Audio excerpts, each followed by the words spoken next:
Hello, welcome to Live Reality Games. My name is Steven, and we are here today to talk about Surviving Reelfoot Season 9 Bluff Ranch. We have another contestant here today, Skylar, who came in 14th place in the most recent season. She is the sole person who can claim from her season that she was swap screwed. And man, and she was on that Rutherford tribe that maybe was doomed from the start, but she played hard, and we're here to hear all about her game. Skylar, how are you doing? I'm doing well. Thank you for having me. I'm super excited to talk about this game and maybe cry a little bit as I talk about the swap again. I mean, like, I'm going to jump a little bit forward, but do you just wish Todd had purchased that advantage when he went to the store, and that advantage ended up being the mutiny advantage, and maybe there's a world he gave that to you, you just like jump ship and Carlos goes home? Was that one of the scenarios you've thought about since the game?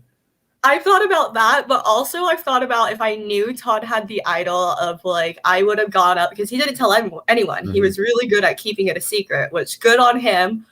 Because I'm sure I would have told like Frank or Chris about my idol. Like I told them about my advantage. But I wish I would have known, because I definitely would have used a little bit of scheming and pulled a poor pitiful me card and tell him how loyal I was. Because I was, when Jerica got voted out, I went up to him straight up and told him, hey, I'm voting you. I'm not voting Jerica. Because it's just, he likes honesty, as I saw when I played with him and just talking to him. He likes honesty. So I felt like I could have used that and maybe hopefully got his immunity and just been labeled to be like, and do that twist, because nobody would have expected it. No one would have. And I love Carlos, all my heart. I think he's a great guy. But he was a big threat in the game. So that's why I did keep wanting to get Carlos out. I feel bad every time like I see him or even talk to him. I'm just like, man, he's a nice guy. And here I am like being mean and rude when I'm not really that person. And I really do care about him. So well, I feel like we just gave a good teaser to what we're going to get to eventually, the swap portion. But let's go back in time a little bit. How did you hear about Surviving Reelfoot? So my boyfriend, Jeff, actually played season 3 and season 8. And he loves the game, loves it. And he's been a big fan of Survivor since he was little, and he did this. And so I saw, because I follow the Reelfoot page, I saw applications and I sat there and I was like, well, this could build our connection stronger if I do happen to get on there.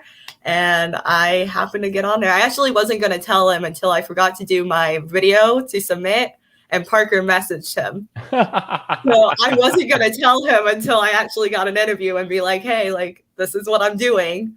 So it's kind of a funny story, because I'm the least experienced with Survivor. Out of everybody that played, I was the least experienced. I've only been watching Survivor for 4 years. That's still a lot of Survivor.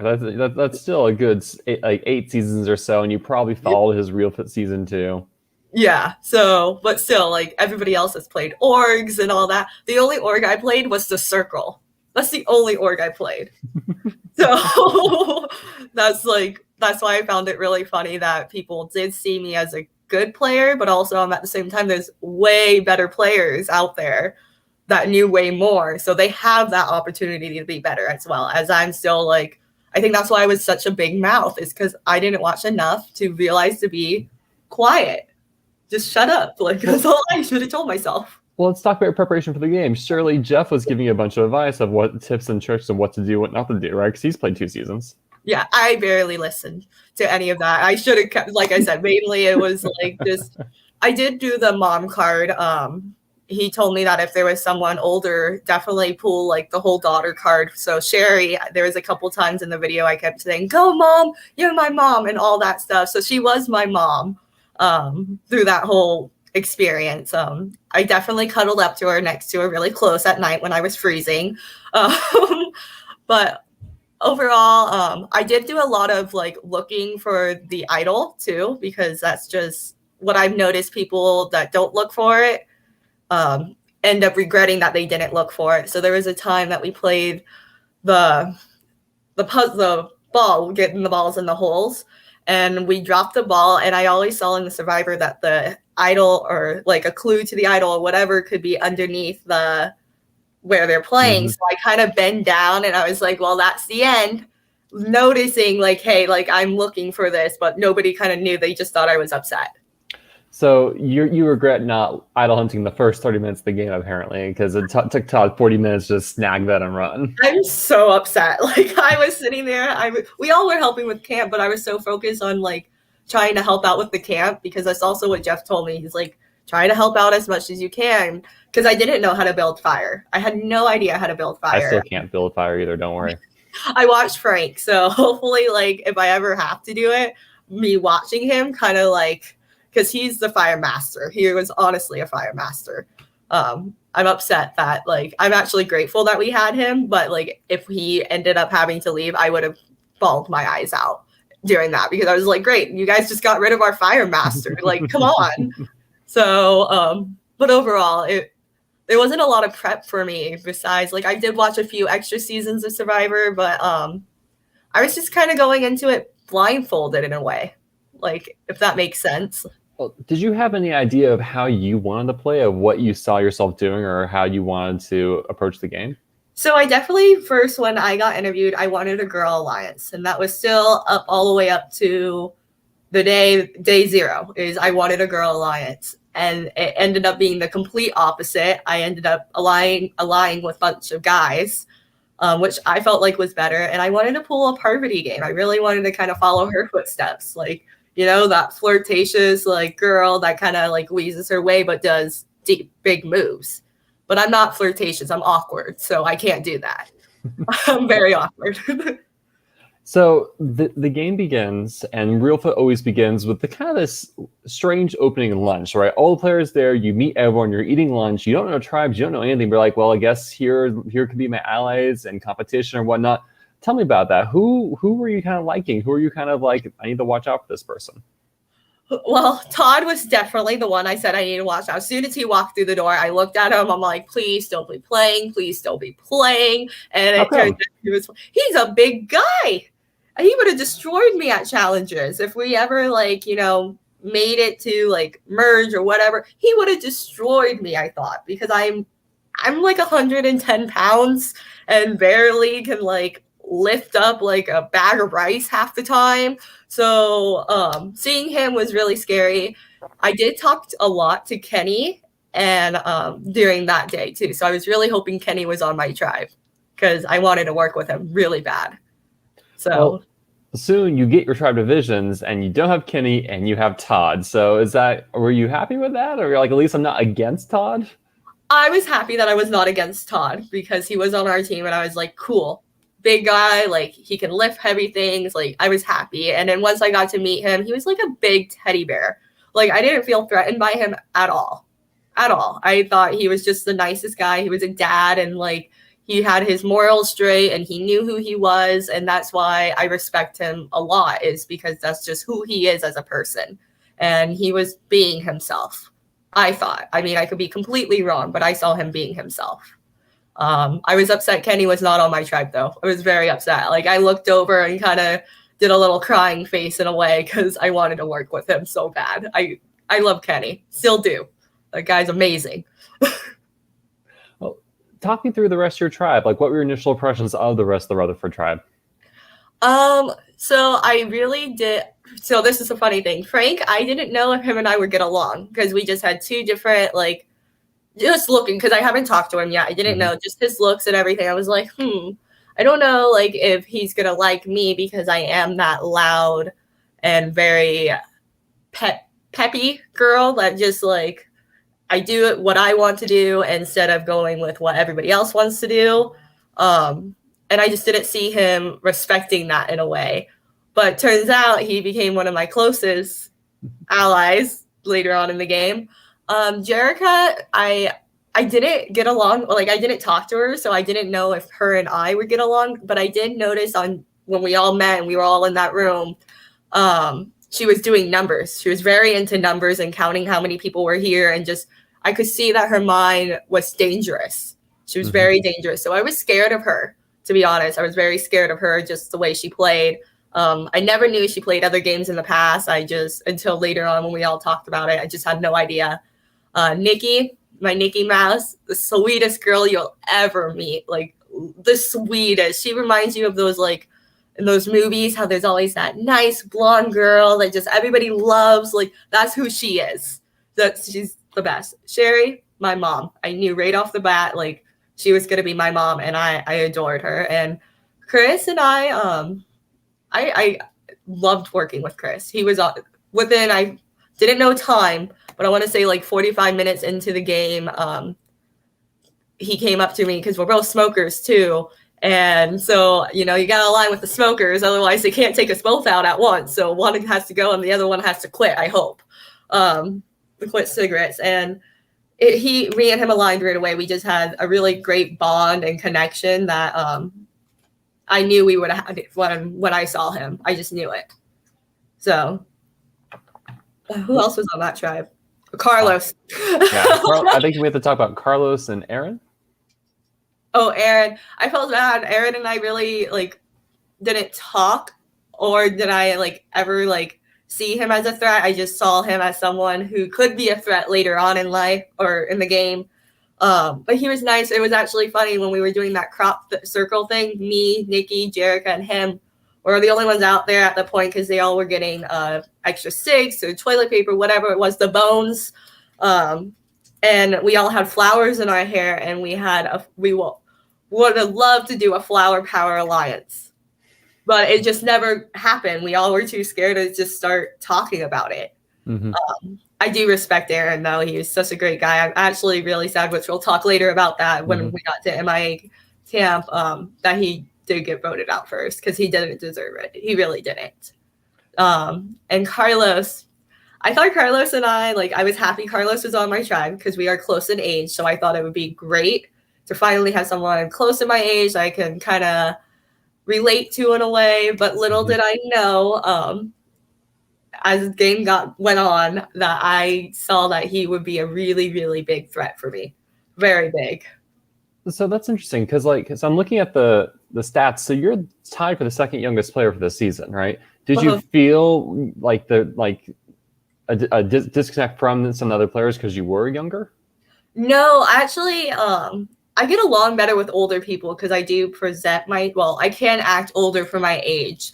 And usually the younger people I don't get along with quite so well. I don't. There's something about it. It's nothing personal towards them. It's just who I am as a person. So I never felt any disconnect from any of them. I felt like we all didn't even look at age at that point. We were there doing something we all loved and wanted to do. So that's what made us grow as stronger. We all wanted to work hard, win challenges, and just have the best experience of our life. And so far we got 2 out of the 3 because the challenges weren't the best coming from us. So, well, that first full day, which I believe was a Sunday, right? You have 4 reward challenges, and you kind of do so. You lose the first 2, and then you win the final 2, right?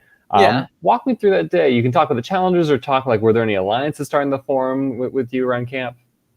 I was starting to align more with Chris. Was obviously my number 1. Still was always my number 1, even after the swap. And Carlos, I wanted to align with. I wanted to align with Carlos. The one challenge that I was scared of, definitely going in, was that sumo challenge. Mm-hmm. I was terrified because, it would be different if I went up with someone like Lydia, who's my size, and I know none of us will get hurt. We're okay. Mm-hmm. We'll be gentle. But also then it's just scary. You never know what can happen. It's one wrong push and you can hurt yourself or, but I definitely was happy about that. I felt bad that I had to go up against Sarah because I did drive with Sarah up to the cabin and she was just so nice. I enjoyed her a lot. And then having to go against her, which she is a perfect person to go against and test my strength because she never gave up either. And I love going against someone like that who was as powerful as me and just kept going. She had a great move too. She just sat there dead weight and I'm using all my energy. And it's funny hearing people, she's running out of energy. She's running out of energy. And a part of me is like, you guys don't know me because I deal with kids all day long. I do not run out of energy. unless it's past 9:30 at night. Then yes, it's my bedtime. So the question one is pretty funny. So we were thinking, we all read it, we looked at the plans, we all were looking. I did a lot of the snake looking out because I'm terrified of snakes. That was like the biggest thing I was scared of going out there. But we never studied it, never did. So the fact that we got that one was hilarious. I found it so funny because half the time we all were probably guessing. We all probably were. So the funny thing, winning that was great. I love going to the reward and learning about Real Fort Lake. That was probably one of my favorite things I could have done. I love learning the history behind things, and especially since it's somewhere new that you never would go to and just think, like when you go to Tennessee, you're not thinking, oh, let's go to Union City, let's go to the lake. Like you're thinking, let's go to Nashville, let's go to Memphis. So the fact that I got to go there and do something that I would never do again, probably, I hope I do, but it's just fantastic. It was fantastic, and seeing the owls, and we all got to connect better. I think that brought our tribe a little closer together. But yeah, what else? So Parker actually has a question. In that first challenge, the SOS challenge, how did you end up making the crop circles?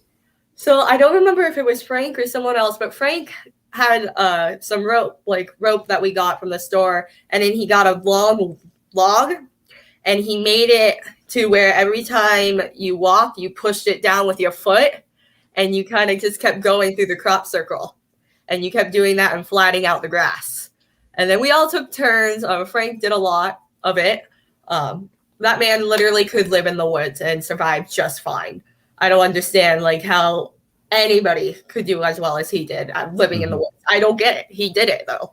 And then we used our toilet paper to wrap around sticks. So everybody brought a bunch of toilet paper to bring, and they wrapped it around. And then we used our bags because it was Purple Rain.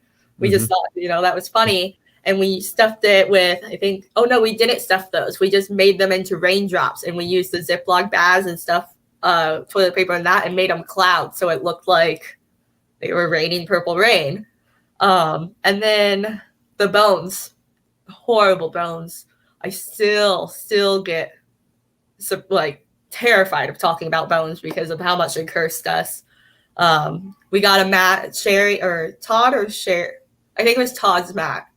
Or Carla, someone's mat, and we laid the bones on there and had a red shirt tied around it to make it look like we hurt Carlton, and this is what we're here for. Sadly, though, we lost that challenge after working. Literally, we didn't even get to do like the whole, okay, what do you do? Who are you? What's your name? Like, we just went straight to work. It wasn't until it was pitch black that we're all standing there. Wait, we don't know who we are. Do we even have a camp? Yeah, like, what is this? Like, we got our camp done, then we went out and did that right away. So it was nonstop moving, and I was surprised that I wasn't, like, none of us were hungry. It was just constant going. Like, at that point, too, you think you would be hungry after just constantly working and after you're relaxing, but none of us really were hungry. But yeah, no, it was definitely a long day. I can't tell you how long we, like, did that for, but it felt like a good 4 hours. I could be completely wrong, and it could have been an hour, but I don't know. I enjoyed every moment of it. I think that was my favorite thing doing as a tribe, because it saw what each of us could bring. Like, everybody was like, well, what can you bring to this camp? What can you do? We just kind of showed it and proved it together. This is what we can do. So it was fantastic.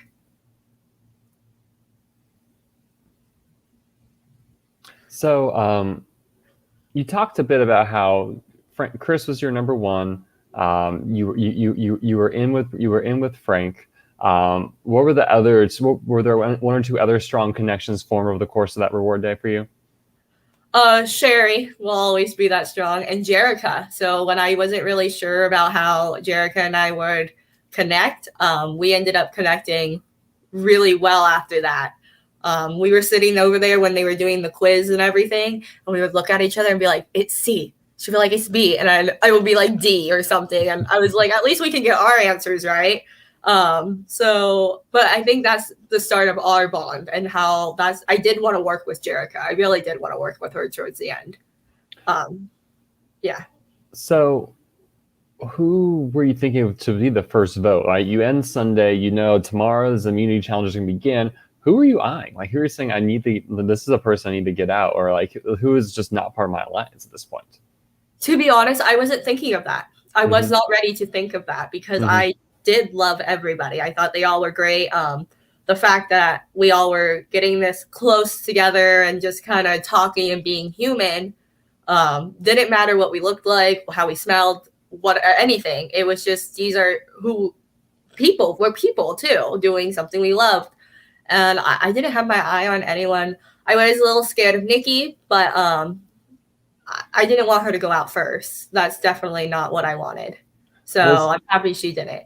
Was the vibe at camp where people just weren't ready to talk strategy because the shoe hadn't dropped? Like, you hadn't lost a challenge yet, so like people were just unwilling to start that heavy strategy until that occurred. Do you feel that was the case?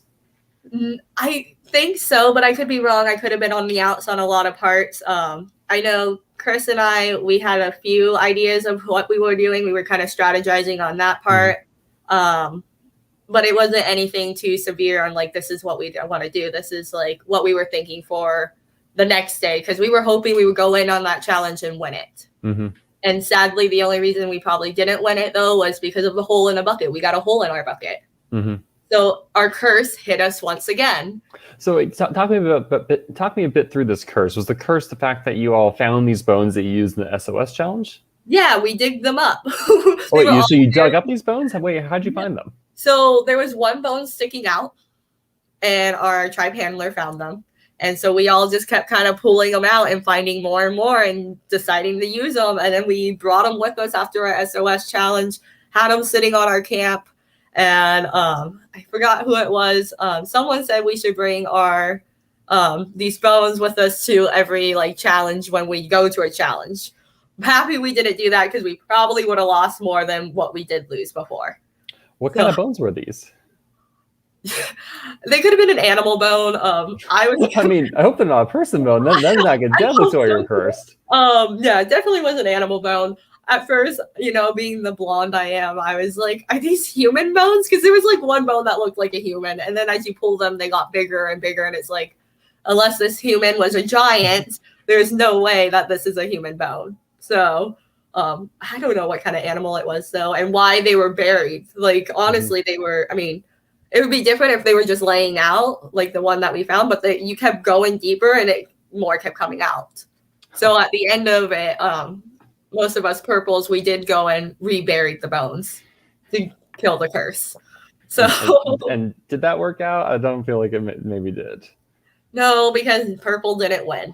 So so Monday rolls around, like you said, you have that first mini challenge, you have the hole in the bucket, your tribe doesn't win.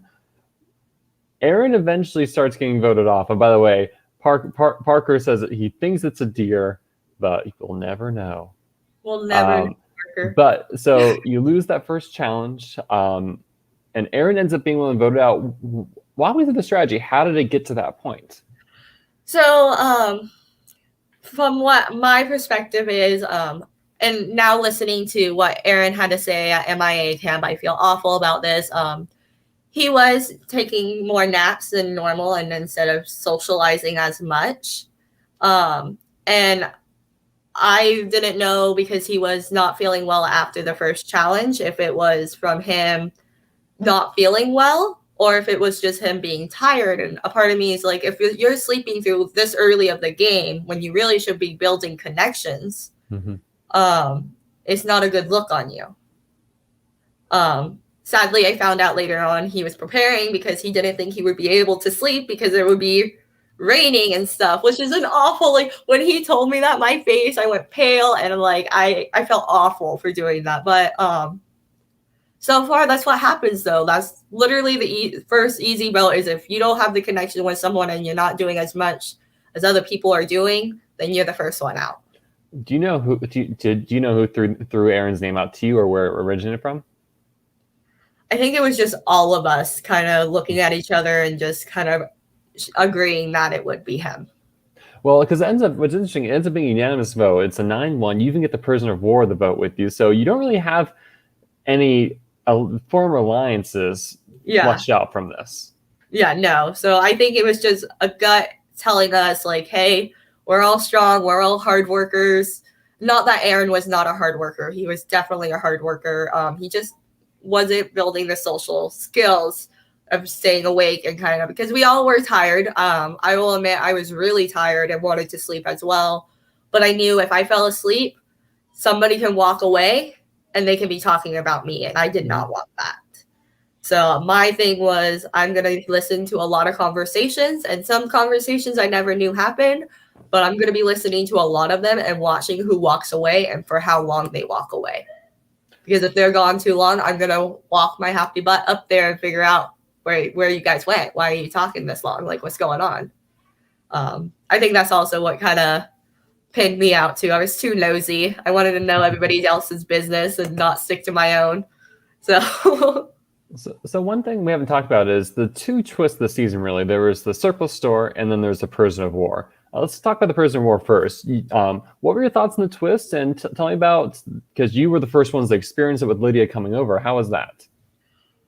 It was nerve-wracking because, like, we don't know what was going on their side, and like we didn't know if she wanted to come work with us. All we knew is she could probably come looking over here for an idol.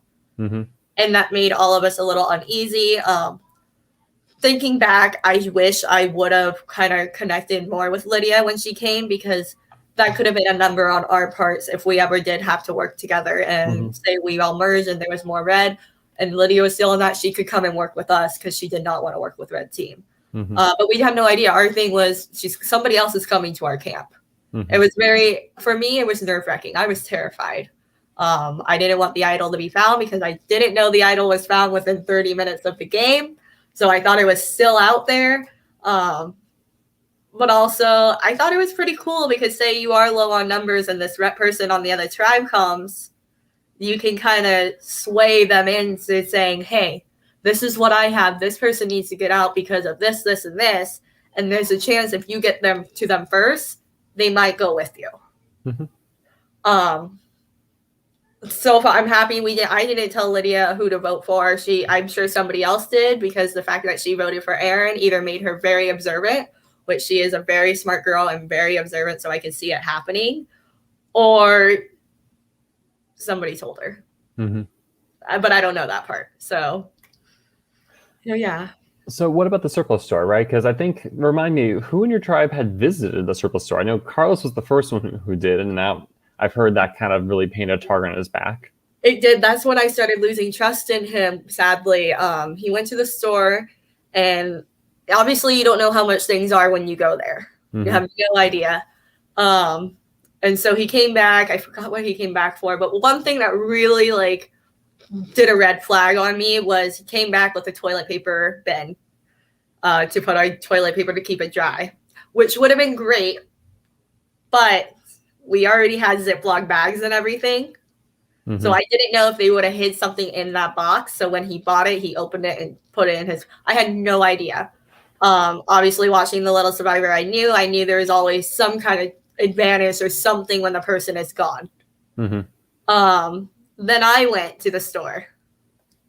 I did it in a way of, so I actually am happy how I did that.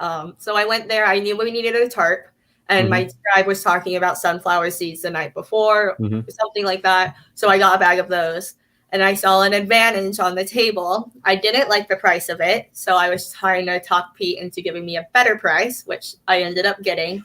So I got that, and then I realized, okay, well, if I walk out with just these things, they're gonna think I spent more money than I did, or on something like an advantage. So that's when I got them the coffee and the honey buns, because I don't drink coffee. So my thing was, let me butter them up, get them something they all will enjoy, and I will be in the clear because I helped them out. I did something I wanted to do. Mm-hmm. And I got my advantage. They got what they wanted. I went to the Red tribe, and then I kind of handed everybody the little clue for where the idol would be. And I think that kind of put a target too when I didn't think of when we swap. I wasn't thinking of swap because for some reason I just felt like we were doing so many challenges back to back to back that there wouldn't be a swap, that there would be just a point that we just merge, which is really silly of me to think that, but they had all these. Sometimes there's seasons with no swaps. Exactly. So I think for them, like, and then I voted with Lydia as well because I felt bad for how I treated Lydia, because that's just not how any person should be treated. I adore her. I think she's an amazing human being. So I wanted her to know that I was sorry. Like the first thing I did when I went over there is I wanted to talk to Lydia and apologize. That was something I wanted to do, not that I had to do. It's what I wanted to do. And then I think that also put a target because that shows that I'm too friendly and too nice, and I could have just had a backbone and just been like, forget it, and just go on and it's a game. But that's not how it works. You want friendships after these games. And I did want Lydia and I to be friends after this game, and I thought she was our, so red team was fangirling over Todd, purple team was fangirling over Lydia. So it's really funny how that all worked. And of course, I'm mean to the person that we're fangirling about. So I gave them the clue, and then she was telling me who to vote for and everything. And sadly, it was Sarah. And I wanted to show her my trust. And so I voted for Sarah, which probably did not turn well either, since Sarah and she was on my swap. And guess who wrote down my name?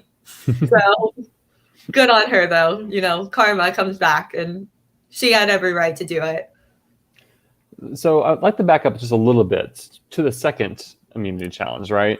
That's the second challenge your tribe loses. And this is where kind of lines are, at least they seem like they're drawn in the sand, right? Because this is where Nikki goes home on a very close 5-4 vote, where the prisoner of war, who that time was Mike, his vote ends up being the critical vote to break the tie. Yeah. And so, you're on the right side of the numbers, right? Yeah. So we wanted to flush the idol. We thought Carlos had an idol.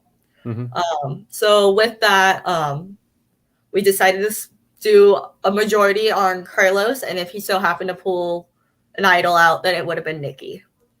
I did want Carlos out, so I was gonna put his name down no matter what. Sadly, just at that point when he came back from the store, I just did not trust him anymore, which now looking back at it, I feel kind of bad, but at the same time, it's a game.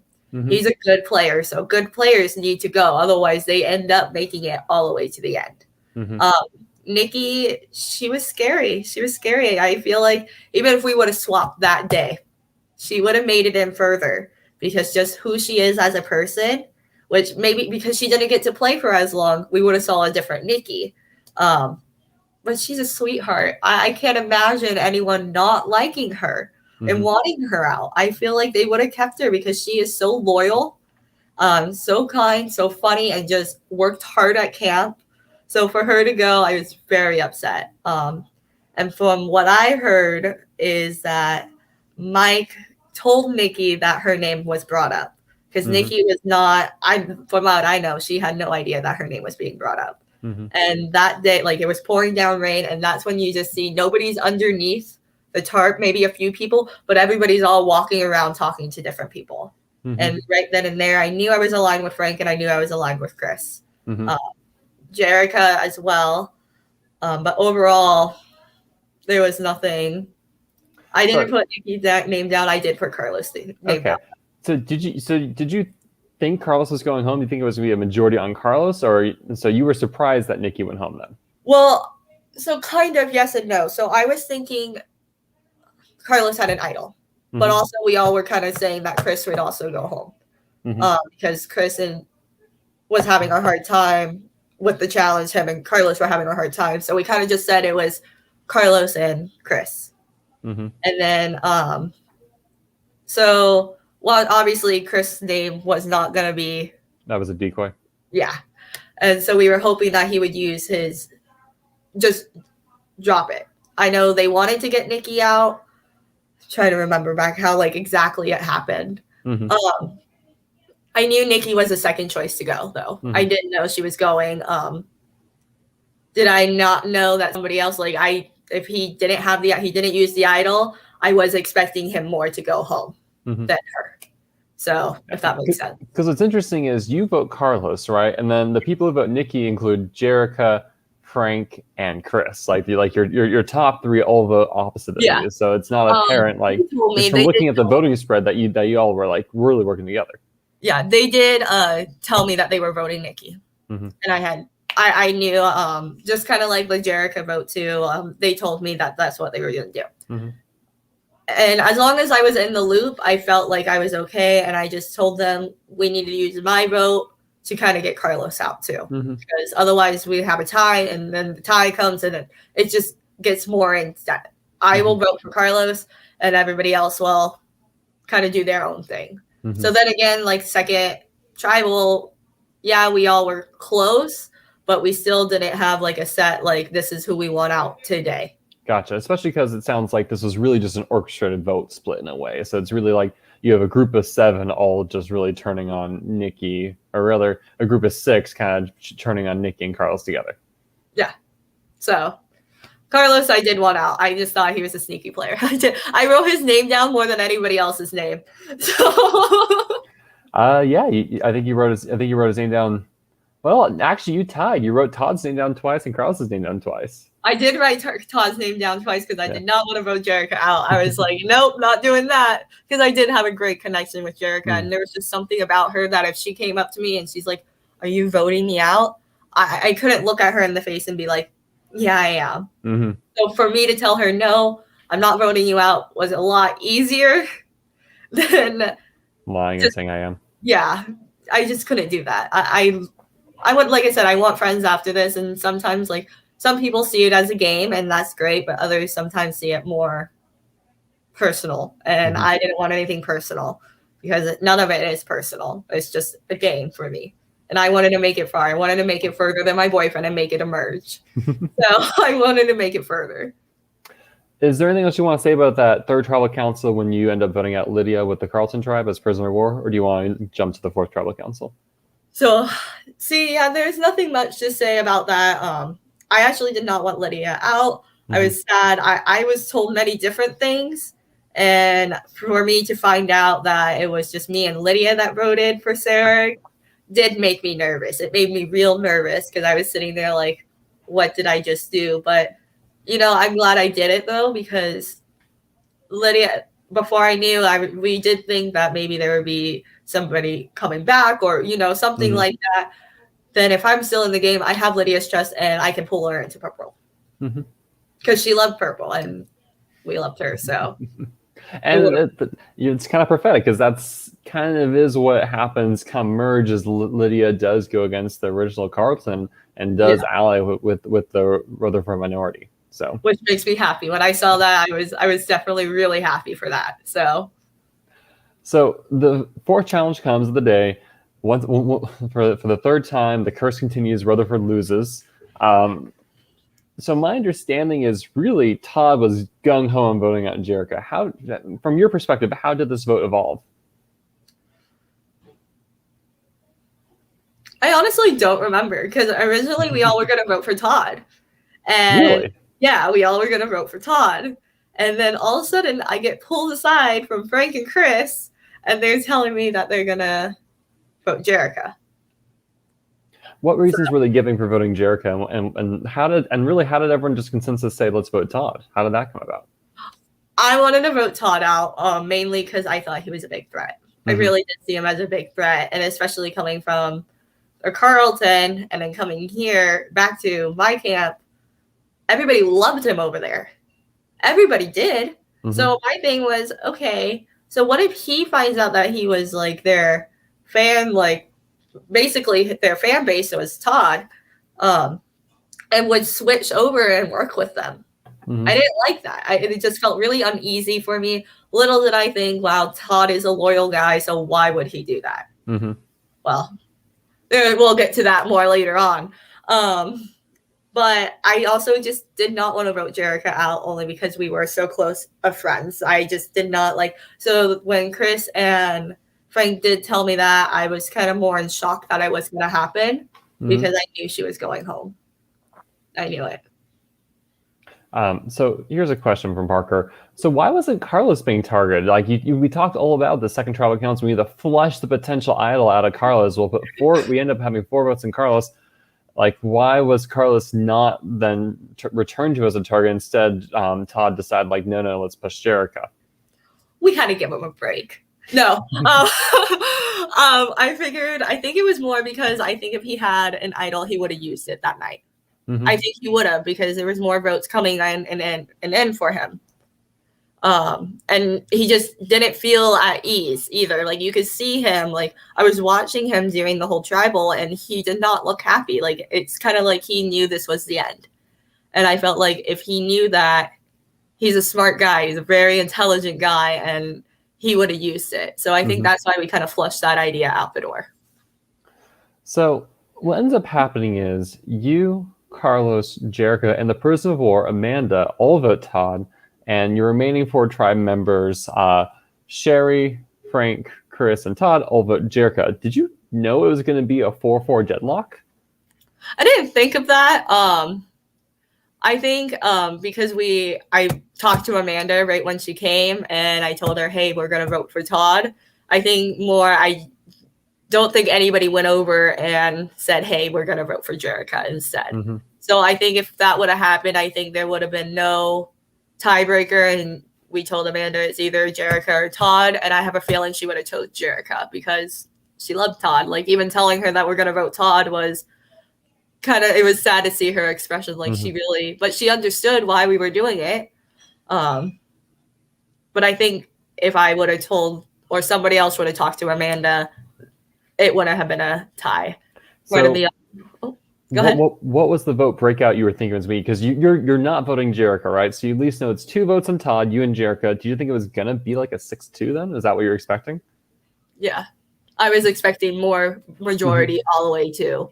Well, I was expecting Jerica, me, and Todd, or Jerica, me, and Amanda to vote Todd. So I knew there would be a 3, and then everybody else would vote Jerica. So I was not expecting a tie at all. Do you know why Carlos ended up voting for Todd? I have no idea. Okay, well, this is something to ask Carlos about, because, like, strangely, you at this point you have an advantage from Hawking. Your advantage, correct me if I'm wrong, is the ability to shred 1 vote, right? You just go up and say nope, and you like get rid of it. Yeah. This was the best point in the entire game for this advantage to be used, right? I know. Yeah. And so I'm getting from the sound of it, you kind of wish you did use it. Yeah. I do. But I was being selfish. I was being really selfish and thinking of myself for the future, thinking I would be in it longer than, the next day I'm the next one voted out. So sadly, I feel bad that I didn't use it for her, but also I kind of still wanted to have the trust from my alliance that I had with Chris and Frank. And if I used it on Jerica without telling them or saying, hey, this is what I'm going to do, I think they would have appreciated, which I think would have put a bigger target on my back. And that's not what I wanted. Did you try to convince Chris and Frank, like, no, we have to vote Todd? Like, were they just dead set, like, Jerica has to go? They were set on that, but they were okay that I didn't vote for Jerica. Mm-hmm. They were completely fine with it because I looked at them and they're like, well, if you're going to vote for Todd, vote for Todd. Like, it's fine. Like, they were okay with it. From what I know, I don't know behind closed doors if they were mad or if they were like, that's kind of sketchy. Like, but I just did not want to vote Jerica. I really did not want to vote her. And I remember that night, like, as they're reading her votes, you could probably see me all the way in the back of the tribal with my head down, like trying so hard not to cry because she is looking around. And I'm like, if she sees me crying, she's going to know what's up. Mm-hmm. And I couldn't do that. So my head was down. And after tribal, I was crying a lot because I was just upset. Same with Nikki. I cried with Nikki. It was a big cry fest. It was ridiculous. So let's say you play another game in the future and you find early game an extra vote or a block of vote or something like this. Would you be more willing to play it sooner, or would you still try to do the same where now I need to shepherd this to the merge? That's where it's going to be the most important. Depends on the people. Okay. It really does. Fair. So a part of me says, yeah, I would use it right away. But also a part of me is like, no, I don't want to use it right away because I want to use it for myself. because it could protect me and I want to make it further. But also at this current moment, like kind of like the Jerica thing, if it's someone I'm close with and I hear their names going on around or something, I think I would end up using it because I just don't want to go, because she would have been a great person to align with from what I thought at that time. So we'll talk more about that once we get to MIA. Sure. One last question. Who had you told about this advantage? Everyone. Okay, so the entire tribe knew you had this in your pocket, right? Wish I would do that differently too. I think it was, we all were talking about what we could have done differently, and I think it more was me keeping things to myself. Well, let's talk about that, because like with a block of vote advantage, right? It's not idle. It's not going to change the game on its own, right? And that seems to be an advantage that always does really well when used in conjunction with a tribe, right? Yeah. And and that's actually kind of what, like, those kind of vote advantages are so pivotal in the merge. It kind of makes you more valuable. It's like, we need to keep Skylar, because Skylar could be our ticket through a swap. I can rip up a vote, like easy peasy, just go up and rip it up. That's what made me like kind of not feel like it was a big like deal. But also if there was something else, like I felt like if I did have an idol, I would keep it to myself. I would definitely keep it more to myself. But I felt like something like this, like, yeah, it was a big deal, but it wasn't too big for them to have to be like, oh, we got to get her out now. But you would keep it secret in the future, right? You wouldn't share like you did this time? No, I would probably tell my closest like people. Okay, but not the entire tribe. Like, hey, look what I have. I didn't do it like that. I definitely did mention like that I did buy an advantage for myself, but I was willing to share it with everybody else because it wasn't just my money. That's the thing that was different for me too, and like it made me think like, this isn't just my money. We all worked hard to get this money together. So for me to just be sneaky and lying about it, I just didn't feel comfortable about that, because it's not like we were all by ourselves and I went and won and got the money myself. Then I would be like, yeah, whatever, I got it. I'm not telling you. We worked together as a tribe, and I felt like the first part of the game, like, you're a tribe and you should feel trusted with your tribe and feel secure and know that like I'm at least being honest and want to make sure that we're all on the same page at least. There were some points where I probably wasn't telling the full-on truth, but there's also times that I was like, it's the game. Like, this is what I have to do to try to make it a little bit further. I did tell people to start bargaining, like with Pete. We definitely saw that later on. Yeah. But, you know, I had to start the trend a little bit and do it well. So after this tribal council, Jokers voted out. You mentioned you really reconciled with Todd. You went and you talked with them, and you kind of probably soothed things over with other players in your tribe. Yeah. Well, actually, no. This girl decides to fall and hurt her ankle on the way back to camp. Okay, so I was wondering about that. So it wasn't during a challenge, you just fell. So I was walking, it was dark, and there was this hole, and I kind of like slid, and my foot like went like this, and then it rolled, and then I ran into a tree. So you had insult to injury in that case. So I was like so dumb. Like, now that I think of it, I'm like sitting there, I'm like, who does this? Like, you know, like I get it, people get hurt out there and all that, but me, out of all people, let me just, you know, keep walking and not paying attention, and it happens to me.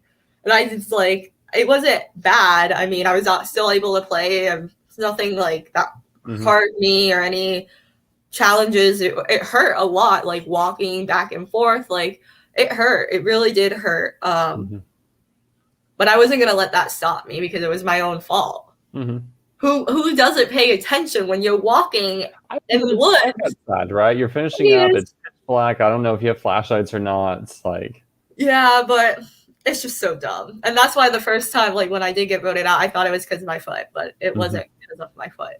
I found out. So well, let's jump to the next day, because the next day opens with a swap, right? Yeah. And you look around and you're like, oh no, I'm in a minority, right? Your new tribe, you're on Rutherford 2.0, right? It's you and Carlos and a bunch of Carleton players. Yeah. And then not the fact that I laid into Carlos right like as we swapped too, because I just did not trust him anymore. And I had to let him know that I just did not trust him. So and that was public for everyone to see. Yeah. What was the thought process behind that? Well, okay, it was live. It wasn't around the other tribes. It was just me and Carlos sitting there. It was really I wasn't thinking. I really was not thinking, to be honest. Like I was hungry, I was cold, was tired, and I was in pain. I'm just over it. And I think he asked something along the like he's like, we're still alive. And I was like, no, we're not. I voted for you twice. Like, what makes you think that? And like I just kind of laid on to him. And I wasn't making any sense either. I was watching it and I'm like, what did I do? Like, why? But it honestly because I was hungry, I was tired, I was in pain. I felt bad that I did that, but also at the same time, I saw since I already went to the red team, I saw it as more of an opportunity that I am safe. And I really wanted to work with Shane off the bat, Kenny, and Justin too at that point too when we did swap. And then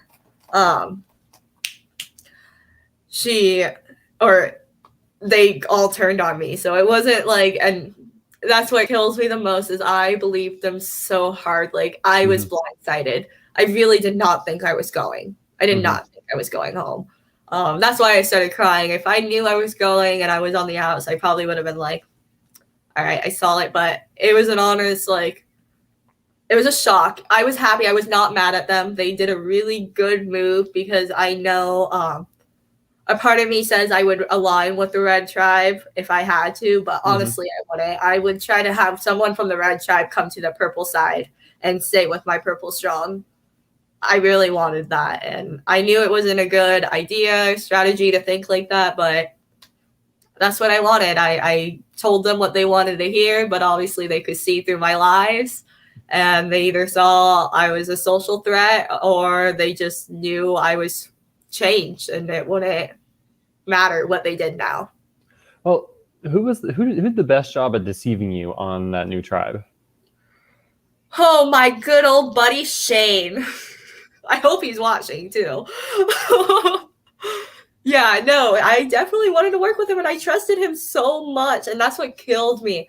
Killed me when I watched the video again and or even saw the votes and just saw that he wrote my name down and I was sitting there like, I believed him because on my exit video, before I went to MIA, they asked if I would will my advantage to someone, blah, blah, blah. I was going to will my advantage to Shane. Really?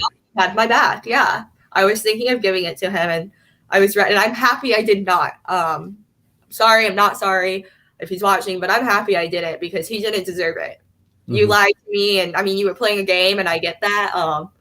But it hurt me. I was like, I knew that I shouldn't have trusted someone from the red team. I shouldn't have. And I wish if I could go back, I wouldn't be mad at Carlos.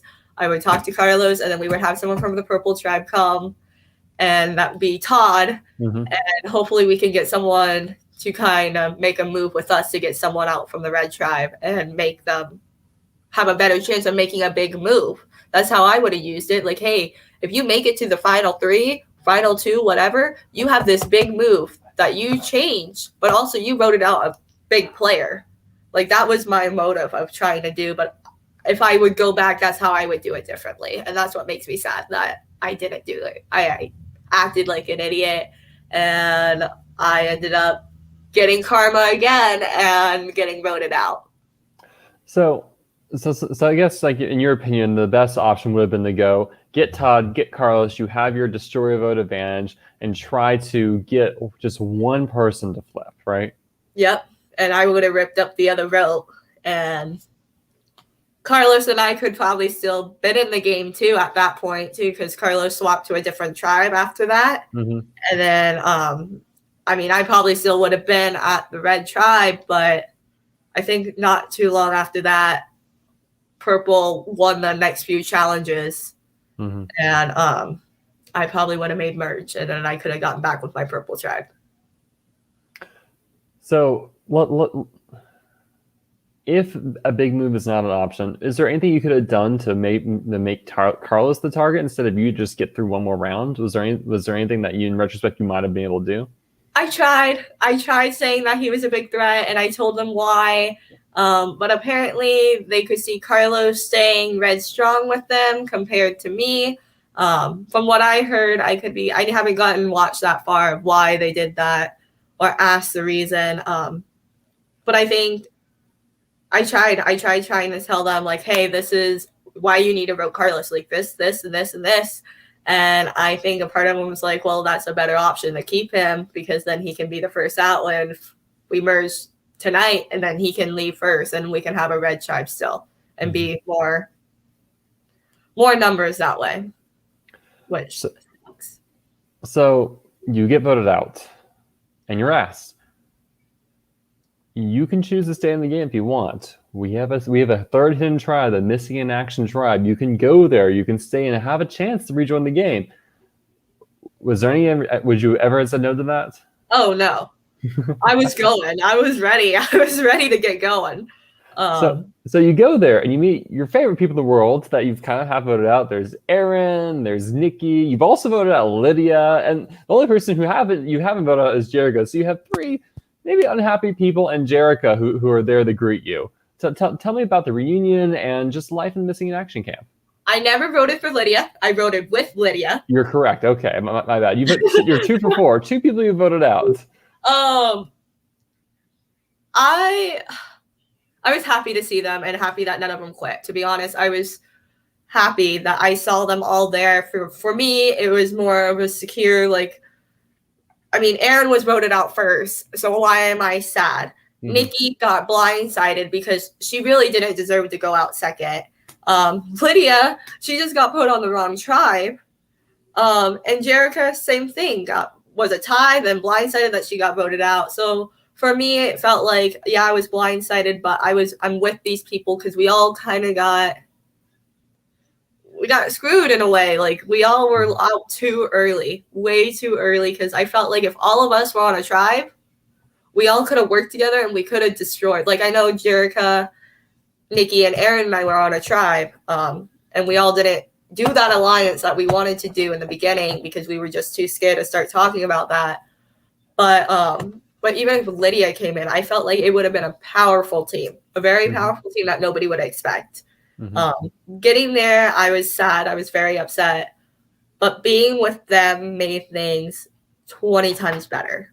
I forgot that I was even in the game for a while because of just who they are as people. They all wanted to be there for you. And then you talk about what happened and how this happened and everything. And you find out that Jerica has played a game with Carlos, Taylor, Mike. Like, it's just all these things. And you're sitting there like, what? Like, what is going on? Like, how did this happen? And that, like, they were going to be a 4 group. Like, I was just like, I was so confused. Like, that would have never been brought up in the game. So there was more honesty coming out through being at MIA, which I thought is what we all needed. And it wasn't like we were still in the game, but we also weren't in the game at the same time. We were planning that if one person goes back, this is what we should do. This is how we should all kind of plan it together and kind of still be a part of it. So for me, I loved it. I love being at MIA more than anything. I wanted to do the challenges. I wanted to go out and do the challenges and all that. I just wanted MIA people on my tribe. I wanted us to be a separate camp, and then we play the challenges, and like there's 3 of us. Like, even with the other people coming in, like especially Frank and Kenny, when they came in, first of all, when I saw Frank, I was so shocked to the point like I was so upset, very, very upset that he got voted out because he's definitely one I did not want to see down there. One, because he is such a great player and an amazing person that I felt like he should have still been able to play. And 2, I was scared to do a challenge next to Frank. But that is a very good point. Like, oh, that's a person who beat me in a comeback challenge. Yeah, exactly. I saw him come down and a part of me lost a little bit of faith. And I was like, oh. But also I was sad on top of that, seeing him walk down because I was like, they just voted him out. Like, what were they thinking? Like, they obviously weren't. So for me, it was really sad. It was really heartbreaking to see him come down, and then seeing Kenny come down. I was just like, But you also learn about Carlos has just mutinied to the other tribe and left just 5 original cards together. You're probably just like, that was my ticket to freedom. exactly. I was sitting there. I was so upset between that, and I'm like, are you kidding me? I could have been out. I could have ran away, packed up my stuff, and been like, bye, I'm going to the next camp. But instead, I think he had to have that satisfaction of voting me out at the same time because I wrote his name down. So I don't know. I love the guy. Nothing against him. I would definitely play with Carlos again. Probably wouldn't align with him ever. But in playing in a game with him would be fun. It'd be fun to play with him. But yeah, and then just having us at night, like the MIA camp people, like all of us there at night and just talking and strategy and just what we would do. And then we find out that 2 people are coming back. Mm-hmm. And it changed everything. It really did change a lot because we're sitting there like, okay, and I have my advantage too. So I'm willing to will it to someone.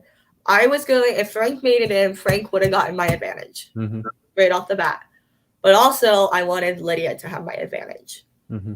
I thought she deserved it and she would do something great with my advantage. Mm-hmm. And so I was happy that Lydia did get back in because I already knew who I was going to give it to. I was ready to give it away and see her use it. And I'm sad that she did get voted out again. It must suck to get voted out twice, not once, but twice. It must hit you in the gut. I think that's why a part of me is like, oh, I'm kind of glad I didn't get voted back or get back in because a part of me cried when I got voted out the first time. Mm-hmm. But imagine the second time I would be a big baby. I would be a blubbering baby and just bawling my eyes out.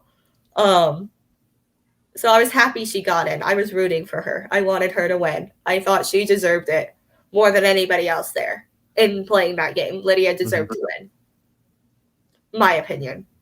I could be totally wrong, and I'm ready for everybody to tell me I'm wrong, but I don't think I'm wrong. I think she should have been the season 9 winner. Her and Taylor both. I mean, Taylor, for some reason, they kept her in knowing she was a beast at challenges. She's not giving up. And if she made it to the final 3, she has a great story on top of everybody else that she will win. So the fact that nobody kept when she lost immunity, nobody would vote her out. I was just like, what are they doing?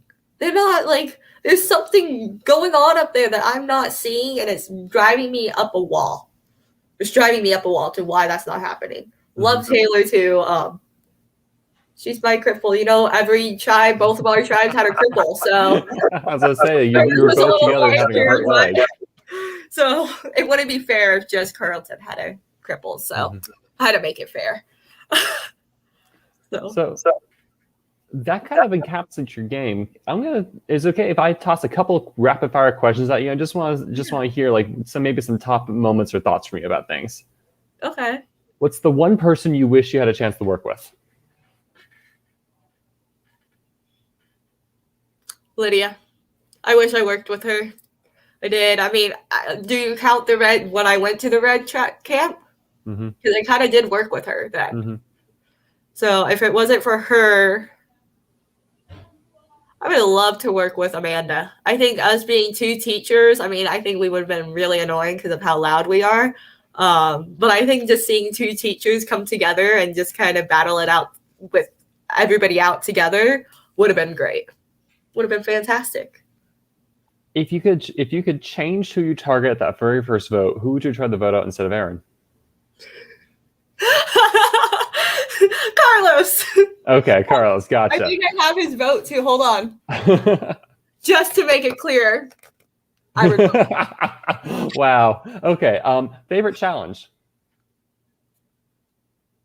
They all were just great. Production did an amazing job just putting the challenges together. I have to say my favorite was definitely the bucket, throwing the water, and the kayaking challenge. I think that was incredible. It felt like a real Survivor game.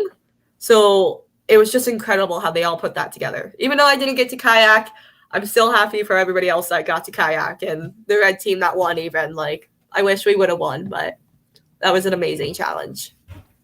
What's one camp life story? What's one thing that happened at camp that you'll always remember? Oh, Lydia, we love you so much. So I think we were talking about luxury items and everything, and I forgot who said it, and I said that Lydia got a pillow that her child told her to bring, and so who was it? I cannot remember. And someone's like, if she even has a child. We just kind of made that an ongoing thing, and we told Lydia about it, and she found it funny, and I will never forget that moment. Or especially, I'm gonna give you two, only because like our camp was a lot of fun.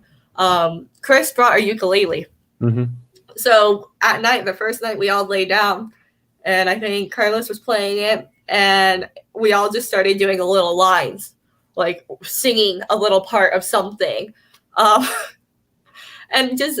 It started with like, here we are, and then it just went down from there.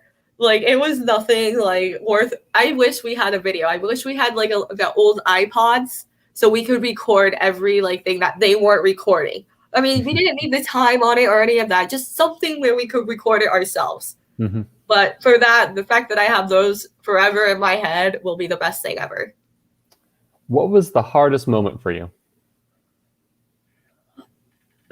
At night sleeping, it was cold. It was freezing. Poor Carlos almost died of freezing to death the last night when I was there. But overall, it was too cold. I think if I ever play again, I'm definitely like bringing warmer clothes to sleep in, because what I had was not.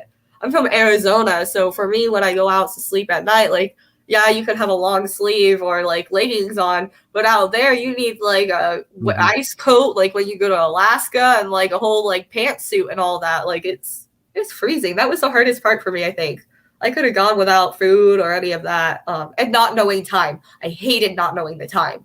Real fit time, it's a thing. It is, and I thought it was not a thing until I experienced it, and I was sitting there and I'm like, this is an actual thing. Like, nobody's saying what time it is. I'm trying to look at the sun and be like, oh, it's this amount of time. Like, it was ridiculous. It was so ridiculous. What it was the best moment for you? What's like the one highlight of your experience? Meeting the people that I did. Definitely. They're all fantastic human beings, and I can't say one bad thing about anybody. They all will hold a special place in my heart, and I'm so thankful that I have this friendship, not even just with the cast, but also with the production team. I went outside my element, and I met a new family, basically. I'm going to start crying. Hold on. Like, they're all incredible. We're all different, and I thought of it was like, if there wasn't a Reelfoot, none of us would cross paths. Maybe on an online game, but we would never meet each other in person. And for me, that was the best experience I could ever ask for, is meeting those people. If you ever play again, what did you learn from this experience that you would do different, that make you play differently next time? Or how would you play differently going forward from your experience? I would shut up. I would shut up and not talk as much as I did. I definitely was too vocal about certain things, and that wasn't okay. But I think I liked how I played. I really did enjoy it. I just need to be quiet more and kind of maybe lie more through my teeth. And the very last question, you said that you applied without telling your boyfriend. How has talking to Jeff about this whole experience been? How's it been? It's been great. I felt like now our relationship can have more similar interests in a way. I respect that he went out and did this twice, and he still wants to play again. It just shows how great this game is, and now we have something in common. I was talking about my game to him, and he's like, "You'll always regret certain things." I think it's like something like you'll always remember some for a long time. Like, basically, like it will always go through your mind. Like all the things that you should have done, you will sit there and think about it 3 years later. So it's great. I'm happy that we have this connection because I would have never done it without him doing it. I would have never heard about it. So. Well, is there anything else about your game or anything else that happened at all that you want to talk about? Never doubt that a swap will happen and it will mess up somebody's game. Skylar, the lone person swap screwed in season 9. That is your crown for better or worse. I literally am like, there was nothing. I would have been in a great place if I would have stayed. Like, if we did not swap, we all would have been in a great place. Mm-hmm. I would have made it. I would have been fine. But instead, Amos had to pull a little trick up his sleeve and say, hey, drop your buffs and swap your tribes. And I'm like, oh, well, now I'm screwed because I just yelled at Carlos. So. Well, Skylar, I just want to say thank you so much for taking the time to talk through your game like this. It's been really fun to hear your insight and experience into it, and I feel like I understand that Rutherford tribe a little bit better now. So thank you. Oh, thank you for having me. I've enjoyed talking about my game, and I can't wait to hear what others have to say now that I'm the first. No, I'm not the first Rutherford. Todd did it, so yeah. I'm good now. I'm off the hook. So for those of you who are tuning in, if you check out our channel, we have deep dive podcasts with the winner, Justin, the third place player, Shane, and the last Rutherford standing, Todd, 8th place. We have a lot more coming up. So tomorrow we'll be talking to Sarah at 6 p.m. CST. On Saturday, we'll be talking to Frank at 2 p.m. On Sunday, we have both Lydia and Carlos at 12 and 2. And then I think we have a couple more for the week after as well. But don't just stop at Surviving Reelfoot. The Survival Challenge 2021 just started its season today, so check out their live feeds and check out our cast assessment that's going on probably right now. Also, apparently Big Brother's a thing. I don't watch it. Apparently there's a person who played in Survivor Maryland. No, a founder of Survivor Michigan is on Big Brother, and that's a thing. And yeah, a lot more content coming your way, and thank you all for tuning in. And again, Skylar, thank you so much for your time, and your cat was very adorable in the background too. Oh, thank you. Thank you. Thank you. Thank you guys for watching and having me. All right. Right. Bye, guys.